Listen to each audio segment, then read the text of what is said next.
اعوذ باللہ من الشیطان الرجیم، بسم اللہ الرحمن الرحیم۔ السلام علیکم بھائیوں اور بہنوں، امید ہے آپ سب لوگ اللہ تعالیٰ کے فضل و کرم سے خیریت سے ہوں گے۔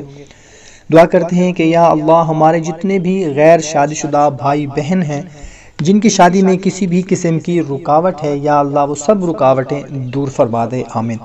بھائیوں اور بہنوں، آج میں آپ لوگوں کو ایک ایسا قرآنی عمل بتانے لگا ہوں۔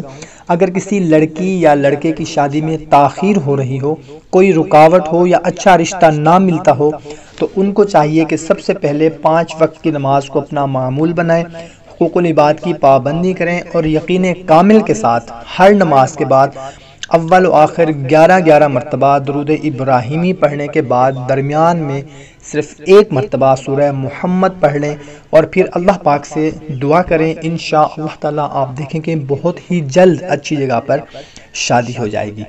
کوشش کیا کریں کہ اچھی بات کو شیئر ضرور کیا کریں، کیونکہ اچھی بات کو شیئر کرنا صدقہ جاریہ ہے۔ تو ہمیں اجازت ملتے ہیں ایک نئی ویڈیو میں، تب تک اپنا اور اپنے اہل خانہ کا خیال رکھیے گا۔ اللہ حافظ۔